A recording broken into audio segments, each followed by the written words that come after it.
하나 여쭤보겠습니다. 지난 주일날 기도해야 된다고 우리 말씀을 나눴죠, 그죠? 어떻게 한 주간 동안 기도하는 마음으로 사셨나요? 네. 바울 사도께서 9절 말씀 시작하면서 내가 기도하노라, 이렇게 지난 주일 설교 제목이었죠. 바울은 기도로 사셨습니다. 그리고 빌립보 교회도 기도로 세워졌다 했습니다. 그런데 여러분, 기도의 모범을 보이신 원조는 예수님이십니다. 메시아 사역을 하실 때 새벽 미명이면 산에서 기도하셨습니다.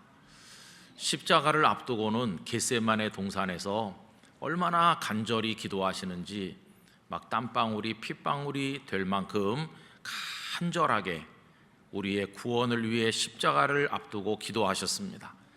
그리고 심지어는 십자가 위에 달리셔서도 그 7마디 말씀 중에 기도가 들어있지 않습니까? 그러니까 주님은 우리에게 어떻게 기도해야 될 것을 알려주신 것입니다. 아마 보셨을 겁니다. 엊그제 어느 뉴스를 보니까 어떤 프랑스 미식가 얘기를 하면서 보도가 나왔는데 그 프랑스 사람 이름이 너무 길고 어려워가지고 그냥 뺐어요. 그 하여튼 프랑스 미식가가 오래전에 이렇게 말했다고 합니다. 당신이 무엇을 먹는지 나한테 말해주면 내가 당신이 어떤 사람인지를 말해주겠다. 여러분, 이건 무슨 말이냐 하면 어떤 사람이 먹는 음식이 그 사람을 결정한다 하는 뜻입니다. 그런데 오랜 세월이 지난 이후에 우리나라 연구진이 사람이 먹는 음식이 우리 몸의 면역 체계를 비롯해서 여러 가지를 결정짓는다는 것을 확인했다고 합니다. 그러니까 무엇을 먹느냐에 따라서 우리 몸이 결정되는 겁니다. 여러분, 우리 몸은 음식에 의해서 결정된다고 하는데 그럼 우리 영혼은 무엇에 의해서 다듬어지고 만들어질까요? 저는 오늘 그것을 기도라고 말씀드리고 싶어요. 여러분, 사람이 기도를 한다고 할 때 뭘 기도하느냐 하면 자기 마음속에 있는 생각을 기도하는 거 아닙니까? 그러니까 그 기도를 가만히 들어보면 아, 저분이 무슨 생각을 하면서 사는구나 알 수 있고, 또 가슴 깊이 묻어둔 간절한 소원을 기도로 아뢰는 거니까 아, 저분이 무슨 소원 가지고 무엇을 인생의 목적으로 삼아 사는구나 하는 걸 알 수 있지 않습니까? 그러니까 여러분, 마음속의 생각과 소원이 기도가 되는 것이고 또 그 사람은 그렇게 되길 원하면서 노력을 하기 때문에 결국은 그 기도한 대로 그 사람의 인생도 만들어진다는 것을 알게 됩니다. 그래서 여러분, 우리가 기도를 열심히 하는 것도 중요하겠지만 어떤 목적을 가지고 무슨 내용의 기도를 드리는가, 그게 너무도 중요하다는 것을 깨닫게 되는 것이죠. 오늘 읽은 9절, 10절, 11절은 바울 사도께서 빌립보 성도들을 위해 드린 기도인데 이건 단지 빌립보 성도들을 위한 기도일 뿐만 아니라 바울 자신의 기도이기도 하다고 생각합니다. 바울 사도께서는 자신도 이렇게 살기를 간절히 바라면서 기도하셨을 것이고 빌립보 성도들도 그렇게 살기를 원하는 마음으로 기도를 드렸으리라 하는 것입니다. 우리 이걸 보면 사도 바울이 평소에 무엇을 원하는지, 무엇을 위해 사셨는지, 자신의 인생이 어떻게 이루어지기를 원하셨는가 하는 것을 들여다볼 수 있죠. 자, 그러면 이제 오늘 이 말씀을 통해서 바울의 기도를, 그분의 생각과 소원을 들여다보려고 하는데 이 기도를 언뜻 읽으면 눈에 이렇게 금방 잘 들어오질 않습니다. 그래서 조금은 분석적으로 읽으려고 하는데 이 기도의 목적이, 그 기도를 드린 결과가 어디에 나타나 있느냐 하면 11절 끝에 나옵니다. 11절 끝에 어떤 말씀이 있습니까? 하나님의 영광과 찬송이 되기를 원하노라. 하나님, 이렇게 되게 하셔서 결론적으로 우리가 하나님께 영광 돌리고 찬송 돌리는 사람 되게 해 주시옵소서 이거거든요. 방금 전에 우리 찬양대에서 여호와 하나님께 영광과 감사와 찬송을 돌리자고 하지 않았어요? 이게 바울의 소망이기도 했습니다. 저는요, 많은 기도가 있지만은 이 기도는 궁극의 기도라고 생각합니다. 우리 영락교회 성도들이 하나님께 영광과 찬송이 되시기를 바랍니다. 사실 우리 사람들은 그걸 위해서 지음받은 존재입니다.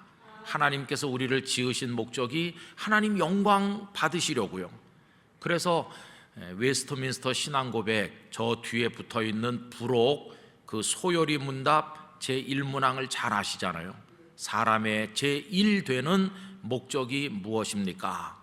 사람의 제1 되는 목적은 하나님을 영화롭게 하는 거, 하나님을 높이고 기쁨이 되는 거, 하나님께 영광 돌리는 거, 그거와 그분을 영원토록 즐거워하는 것입니다.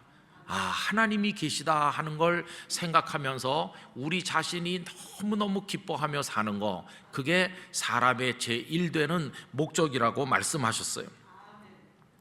여러분 생각을 해보면 사람이 언제 정말로 행복하냐 하면요, 하나님 아버지 앞에 있을 때입니다. 이거는 어린 애가 아빠 엄마 앞에 있을 때 제일 행복한 것과 똑같습니다. 아빠 엄마가 먹여주죠, 보살펴주죠, 사랑해주죠. 그 앞에서 재롱 부리면서 부모님께 기쁨 낼 때 그 아이가 사실은 가장 행복한 거죠. 그런데 이 녀석이 부모 품을 떠나면 당장 삶의 위험이 닥치고 살 수 없게 되잖아요. 우리도 그렇습니다. 하나님 아버지 앞에 있을 때, 하나님께 기쁨이 될 때, 하나님께 영광 될 뿐만 아니라 우리도 가장 행복하다 하는 것을 잊어서는 안 되는 것이죠. 그런데 여러분, 처음 사람인 아담과 하와는 이거 지키지 못했어요. 그들은 하나님께 기쁨이 되기는커녕 자기들이 하나님이 되려고 했어요. 사단이 와서 이 선악을 알게 하는 나무 열매 따먹으면 네가 하나님 된다 이렇게 말하는데 그만 넘어가서 아담도 하와도 그거 먹고 범죄하여 타락했습니다. 그 순간은 마치 어린 애가 부모 품을 떠나는 것과 같았는데, 그렇게 되니까 당장 그들에게 멸망의 나락으로 추락하는 고통이 찾아오게 되지 않았습니까? 여러분, 이게 인류가 안고 있는 아주 심각한 문제죠. 그런데 여기 놀라운 반전이 일어납니다. 그 반전을 일으키시는 분은 하나님 아버지시고, 그 반전을 가져오시는 하나님의 마음은 우리를 향한 뜨거운 사랑입니다. 하나님께서 추락하는 우리들을 사랑으로 받쳐 올리시는 거예요. 이게 구원해 주시는 것입니다. 그럼 하나님은 저 수렁에 빠져 허우적대는 우리를 구원하시기 위해서 무엇 하셨나요? 그냥 밧줄 한 가닥 아니면 구명보트 하나 뭐 이렇게 던져주신 겁니까? 아닙니다. 하나님은 그렇게 한 가닥 밧줄이나 던져주시고 끝낸 분이 아니시고, 당신 자신이 뛰어 들어오셔서, 사람이 되어 뛰어 들어오셔서 우리를 꺼내주신, 모든 걸 우리를 위해 주심으로 우리를 구원하신 겁니다. 예수님 이 땅에 오셔서 십자가 우리 대신 지시고 피 흘려 우리 죄를 깨끗이 씻어주셨고, 부활하심으로 우리를 사망에서 생명으로 옮겨주신 것이에요. 이 하나님께서 우리에게 주시는 구원이죠. 그런데 사람은 너무나 어둠에 갇혀있고 깨달음이 없고 마음이 닫혀서 하나님께서 자신을 얼마나 사랑하는지를 알질 못해요. 어린애가 부모님이 나를 얼마나 사랑하는지 그거 모르고 사는 것과 똑같아요. 그런데 성령님께서 우리 속에 들어오셔서 우리를 미몽에서 깨어나게 하시는 겁니다. 눈을 뜨게 하시고 보게 하시고, 그리고 마음이 열리게 하시고 굳어진 마음을 풀어주셔서 조금씩 알게 해주셔요. 무엇을요? 하나님 날 사랑하시는구나, 이걸 알게 해주시는 거예요. 저는요, 믿음이 성장한다는 건 우리를 향한 하나님의 사랑을 깨달아가는 그 폭이 점점 넓어지는 것을 말한다고 생각합니다. 전에는 당연한 줄 알았고 내가 노력한 줄 알았던 모든 것들이 하나님의 은혜요 사랑이라고 하는 것을 조금씩 더 풍성하게, 더 분명하게, 더 확실하게 깨달아가는 것, 그게 바로 믿음이 성장하는 겁니다. 그래서 하나님의 성령이 충만하면 충만할수록 하나님의 사랑을 더 감격적으로 알게 되고 기뻐하고 감격해서 눈에 눈물이 흐르고 그렇게 되는 것이죠. 우리 성도 여러분, 하나님께서 우리를 사랑하신다는 게 성도님들의 심령 속에서 깨달아지기를 원합니다. 이렇게 되면 이제 좀 달라지는 거죠. 어떻게 달라지냐면 인생에 전환이 오는데요. 그 탕자가 아버지 재산 받아가지고 집 나갔잖아요. 그래가지고 자기 멋대로 살았잖아요. 우리들도 비슷하게 사는데 하나님께 기쁨 되려고 사는 게 아니라 나 기쁘게 하려고 살죠. 그게 욕망 아닙니까? 겉으로는 거룩한 비전인 것 같이 포장지로 잘 쌌지만 그 속에 열어보면 다 내 욕망이, 더러운 욕심이 그 속에 있는 거죠. 그렇게 살던 우리가 하나님께서 날 정말 사랑하신다는 걸 알게 되면 이제 달라지는 거예요. 그 탕자가 집에 돌아와가지고 품꾼 중에 하나로만 써줘도 너무 감사할 판인데, 내 아들아 그러면서 안아주시고 사랑해 주시는 그 아버지의 사랑을 아는 순간 이 아들의 마음속에 어떤 생각이 들었을까요? 내가 이제는 생명 있는 그날까지 아버지를 기쁘시게 해야 되겠다, 이렇게 생각하지 않았겠어요? 여러분, 이런 마음의 전환이 우리에게 나타나면 이제 우리 자신을 위해 살겠다는 생각 버리고 내 욕망을 버리고 이제는 무엇을 위해 살게 될까요? 하나님께 영광과 찬송이 되기 위하여 살게 되는 것입니다. 인생의 목적이 확 달라지는 것이죠. 그런데 여러분, 이 얘기가 바울의 고백입니다. 그분이 예수님을 믿는 사람 핍박하면서 하나님의 원수로 살았잖아요. 그런데 그가 다메섹 도상에서 예수님 만나면서 성령께서 그의 마음의 눈을 밝혀주시는 거예요. 그가 앞을 못 보고 쓰러졌는데 그 순간 영혼의 눈은 떠지게 되었고, 내가 하나님의 원수처럼 살았다는 거 알게 되었고, 그리고 주님이 얼마나 자신을 사랑했으면 이렇게 불러주시는가를 알게 되었을 때 그는 이제 더 이상 그렇게 살지 않기로 결심했어요. 방향을 전환했어요. 그래서 그는 하나님의 영광을 위해 자신의 생애를 드리기로 결심하게 되었는데, 그래서 우리 영락교회 성도들 다 좋아하시는 말씀일 거예요. 고린도전서 10장 31절 말씀, 우리 화면 보면서 다 같이 읽어보겠습니다. 그런즉 너희가 먹든지 마시든지 무엇을 하든지 다 하나님의 영광을 위하여 하라. 잘 아시는 말씀이죠. 뭘 먹든지, 오늘 점심 잡수시면서 이거 먹어도 되는 건가? 먹는 건 뭐 되게 별 문제가 안 되는데 마시든지, 이건 좀 가끔 문제가 돼요. 그죠? 이상한 줄을 가까이 하는 분들이 많이 있거든요. 건강도 안 좋고, 또 무엇을 하든지 뭐 내가 하고 싶은 말 하는데, 이렇게 하면서도 이제는 생각해 봐야 돼요. 내가 이런 말 해서 하나님께 영광 될까? 내가 이런 행동해서 하나님께 기쁨이 될까? 이제 생각해 봐야 되는 거죠. 근데 이 고린도 전서 10장 31절 이 말씀은 고린도 교회 성도들에게 하신 말씀이라기보다는 바울 자신의 고백이죠. 그리고 이제 오늘 읽은 이 빌립보서 말씀 11절 끝에도 하나님께 영광과 찬송되길 원한다고 기도하는 건 다 이게 같은 겁니다. 그렇죠? 여러분, 예수님을 믿는 하나님의 사람은 그가 어떤 사람이든지 하나님께 영광과 찬송이 되어야 할 줄로 믿습니다. 이제 우리 영락교회 성도님들의 고백이 되시길 바라요. 이제는 무엇을 먹든지 무엇을 마시든지 무엇을 하든지 이제는 하나님의 영광 위에서 하나님, 저 그렇게 살도록 하겠습니다, 이런 결심 오늘 다시 한번 하시게 되기를 바랍니다. 그럼 이제 조금 더 질문을 이제 진행을 해가지고 어떻게 하면 하나님께 영광과 찬송되느냐, 이렇게 물어봐야 될 거 아니겠어요? 이제 그 대답이 10절 11절에 나오는 겁니다. 두 절 말씀 같이 읽겠습니다. 너희로 지극히 선한 것을 분별하며 또 진실하여 허물 없이 그리스도의 날까지 이루고 예수 그리스도로 말미암아 의의 열매가 가득하여 하나님의 영광과 찬송이 되기를 원하노라. 아멘. 이걸 이제 두 가지로 10절과 11절을 나눠서 생각을 해볼 수 있습니다. 하나님께 영광 되기 위해서 어떻게 해야 되나? 첫째는 10절, 지극히 선한 것을 분별하여. 여러분, 선과 악 사이에 섰을 때 어떤 게 악하고 어떤 게 선한 것인지를 분별하는 통찰력이 있어야 되는 거죠. 그래서 선한 쪽으로 선택하는 결단이 있어야 됩니다. 그래가지고 늘 선을 선택할 때 진실한 사람도 되고 허물 없는 사람도 되어가지고 그리스도 예수님의 날까지 계속 그렇게 살 때 하나님께 영광과 찬송이 된다는 것이에요.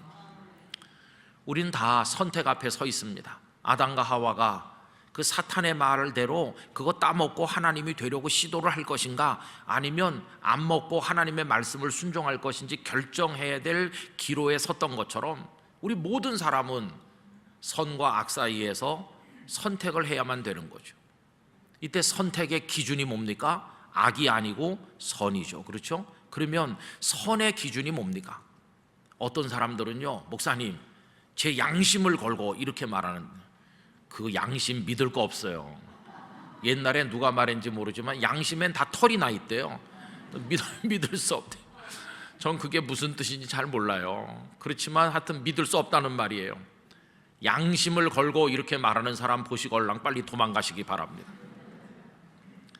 성도는 자기 양심에 따라서 행동하지 않습니다. 왜냐하면 선한 분이 누구세요? 하나님이시잖아요. 그러면 선한 뜻은 하나님의 뜻이고, 하나님의 선하신 뜻이 어디 담겨 있나요? 여기 말씀 속에 다 있지 않습니까? 그러니까 내가 선과 악 사이에서 선택할 때 기준이 뭘까요? 이 하나님의 말씀인 거예요. 언제나 하나님의 말씀으로 그 방향을 잡으셔야 되는 거예요. 내 양심, 이건 믿을 수 없어요. 자, 그렇게 하면 하나님의 말씀 우리에게 옳은 길을 가르치니까 그렇게 사는 사람은 당연히 진실한 사람이 되는 거예요. 허물이 없는 사람이 되는 거 아닙니까? 그래서 요 10절을 제가 쉬운 성경으로 다시 한번 읽어드리면 더 분명해지죠. 선함과 악함을 구별하여 선한 것을 선택할 줄 알게 되어서 그리스도께서 오시는 날에 깨끗하고 흠없는 모습으로 서게 되기를 원합니다. 이렇게 말했어요. 이제 우리에게 중요한 것은 무엇이 선인가를 아는 것도 중요하고, 이제 그런 순간이 왔을 때 선한 쪽으로 나갈 수 있는 결단의 용기, 이제 그게 중요한 거죠. 하나님 앞에 기도하셔야 돼요. 하나님, 망설이지 않게 해주시고 악으로 끌리지 않게 해주시고 무엇이 선인지 말씀을 통해 알게 됐으면 그쪽으로 담대하게 나갈 수 있는 용기를 저에게 주시옵소서. 이렇게 우리가 기도를 드려야 되는 것이죠. 자, 이래가지고 언제까지 그렇게 하라고 말합니까? 그리스도의 날까지. 여러분, 그리스도의 날까지, 이 비슷한 표현이 6절에도 나오는데 무슨 날을 말하는 것일까요? 우리가 예수님 만나는 그날을 말하는 거죠. 예수님 언제 만나나요? 두 가지죠. 하나는 주님이 재림하여 오셔서 만나든가, 아니면 내가 이 땅의 삶을 다 살고 난 그날 우리 각자가 주님 앞에 가서 만나던가, 둘 중에 하나잖아요. 어떻게 표현하든지 간에 내 생명이 있는 마지막 순간까지 선을 택하고 진실하고 허물 없는 사람이 되어서 우리 주님을 만나야 된다는 걸 가르치고 있어요. 그렇게 할 때 하나님께 영광과 찬송이 된다는 것이, 내가 방금 목욕하고 새 옷 싹 갈아입고 나왔는데 거울 앞에 서서 보니까 여기 뭐가 묻어 있더라. 그러면 뭐 이런 것 좀 하나야, 그러면서 나가시겠어요? 아니잖아요. 다 닦아내잖아요. 우리 영혼에 더러운 오물과 흠집이 남지 않도록 진실하고 허물 없는 그리스도인으로 영락교회 성도들께서 우리 주님 만나시게 되기를 바랍니다. 그렇게 살라는 거죠. 그 다음에 두 번째, 하나님께 찬송되기 위해서 필요한 건 이제 11절 앞부분인데, 11절 앞에 예수 그리스도로 말미암아 의의 열매가 가득해야 된다는 것이에요. 여러분, 의의 열매는 우리 다 아는 거죠. 그러면 예수 그리스도로 말미암아라는 건 뭡니까? 사람의 노력으로는 맺을 수 없다는 걸 말하는 거예요. 예수 그리스도로 말미암아는 예수님을 통해야만, 예수님의 은혜를 받아야만 의의 열매를 맺을 수 있다는 걸 말해주는 거예요. 그래서 이것은 너희가 노력해서 어떤 공로주의로 하라는 그런 뜻이 아니라, 주님이 우리에게 은혜 주시면 주님의 능력으로 의의 열매를 맺게 된다는 것이에요. 여러분, 의의 열매를 원하신다면 예수님께 뿌리를 내리셔야 됩니다. 예수님으로부터 영양분을 받아들이면 그 예수님의 자양분이 우리에게 힘이 되어서 의의 열매, 성도가 맺어야 될 열매를 맺게 하여 주실 줄로 믿습니다. 오직 예수님입니다. 오직 예수님. 그렇게 해서 열매를 맺으면 하나님께 영광과 찬송이 된다는 것이요. 자, 그러면 이제 기도가 어디서 시작됐습니까? 9절에서 시작됐죠. 9절로 다시 거꾸로 올라가 보겠습니다. 9절은 어떻게 시작되느냐 하면 내가 다음과 같이 기도합니다 하면서 무슨 단어가 나오나요? 사랑이라는 단어가 나오죠. 너희 사랑을 이렇게 하죠. 여러분, 하나님께 영광과 찬송이 되고 싶은 마음은 어디서 나오는 것일까요? 사랑하는 마음에서 나오는 것입니다. 사랑하는 마음에서. 내가 어떤 사람에게 기쁨을 주고 싶다. 그럼 무슨 뜻입니까? 내가 그 사람을 사랑한다는 뜻이에요. 막 지금 연애를 하면서 사랑이 끌어올라서 방금 헤어졌는데 또 보고 싶고 늘 같이 있고 싶은 청춘 남녀가 있다고 할 때 상대방을 기쁘게 하기 위해서 많은 노력을 하잖아요. 바쁘고 힘든데 그런 노력을 왜 합니까? 대답 하나가 분명하잖아요. 사랑하니까. 사랑하면 그 사람을 기쁘게 해주려고 노력하게 돼요. 사랑하지 않으면 아무 노력도 안 하게 돼요. 여기 사랑은 누구를 향한 사랑일까요? 하나님을 향한 사랑입니다. 하나님을 사랑하면 사랑할수록 하나님께 기쁨이 되고 싶다는 생각이 막 끌어오르는 것이에요. 어떻게 하면 하나님을 영화롭게 할 수 있을 것인가? 바로 그거거든요. 그런데 그 사랑이 우리 속에서 다듬어져야 되는 것이죠. 그래서 여러분 그 9절을 계속 읽어보면 너희 사랑을 점점 더 풍성하게 하사 그랬는데 사랑이 풍성하게 되는 방법이 거기 두 가지 나오죠. 하나는 지식이고 하나는 총명이죠. 지식과 모든 총명으로 사랑이 더 풍성하게 된다, 이렇게 말씀하고 있어요. 여러분, 이걸 제가 공동 번역으로 읽어보겠습니다. 내가 여러분을 위해서 기원하는 것은 여러분의 사랑이 참된 지식과 분별력을 갖추어 점점 더 풍성해져서, 이렇게 돼 있어요. 사랑과 지식은 되게 좀 잘 안 어울리는 조합으로 얘기됩니다. 왜 그러냐 하면요, 지식이 많은 사람, 똑똑한 사람, 아는 게 많은 사람은요 자꾸 따지길 좋아해요. 자꾸 지적하고 따지니까 푸근하게 감싸 안는 사랑이 되기가 힘들잖아요. 그죠? 사랑과 지식은 좀 서로 좀 갈등하는 것처럼 표현될 때가 많은데, 여기서 말하는 지식이나 총명은 그런 뜻이 아니고, 너 하나님 사랑하니? 그러면 하나님을 어떻게 해드려야 기뻐하는지 너 알아? 이렇게 물어보는 걸 말하는 거예요. 우리가 부모님께 효도한다고 할 때 그냥 아무거나 앵겨드린다고 좋아하시나요? 아니죠. 부모님이 원하시는 게 있잖아요. 우리 부모님이 무엇을 원하실까? 그거를 아는 거, 그게 지식이고 그게 총명이죠. 우리 부모님이 뭘 원하시는지 알아야 그 다음에 내가 그 아는 대로 할 때 그 사랑이 성숙한 사랑이 되고 아름다운 사랑이 되는 거와 마찬가지로, 하나님을 영광스럽게 한다고 해서 그냥 내 식대로 막 하는 건 아니에요. 하나님께서 나에게 원하시는 게 뭘까? 그걸 꿰뚫어보는 거룩한 지식, 거룩한 총명이 우리에게 있어야 됩니다. 그래서 그걸 깨닫는 대로 하나님을 위해서 우리가 살아갈 때 하나님께 기쁨이 되고 찬송과 영광이 된다 하는 그런 말씀이죠. 그래서 여기 9절 말씀은 사랑이 지식과 총명으로 풍성하게 되어서 하나님을 위해서 나 하고 싶다, 이런 마음이 막 끌어올라가지고, 그래서 이제 하나님께 영광과 찬송이 되기 위한 구체적인 삶을 살아나가는 거죠. 우리 영락교회 성도님들, 하나님을 얼마나 사랑하시나요? 사랑이란 감정은 강요될 수 없어요. 붙들어다 놓고 멱살 잡고 너 나 사랑한다고 말 안 하면 가만 안 두겠어? 그런다고 사랑이 솟아납니까? 사랑은요 절대 강요된 감정이 아니에요. 이게 우러나야 돼요. 노력해서 우러나는 게 아니라 저절로 우러나야 됩니다. 하나님을 향한 사랑이 우리 속에 저절로 우러나는 비결이 하나 있어요. 그게 뭐냐 하면, 먼저 하나님의 사랑의 맛을 많이 보면요 감동돼 가지고 저절로 사랑이 일어납니다. 이렇게 좋으신 나의 하나님을 내가 어찌 사랑하지 않을 수 있겠나?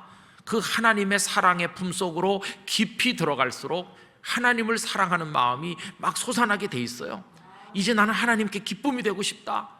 그래서 이제 그런 마음으로 뭘 하게 됩니까? 아까 10절에 있는 것처럼 선과 악 사이에서 선을 선택하고, 그래서 언제나 진실하고 허물 없이 우리 주님 만나는 날까지 살려고 노력을 하게 되는 것이고, 그리고 그분이 주시는 은혜를 통해서 의의 열매를 많이 맺으려고 주님의 은혜를 사모하게 되잖아요.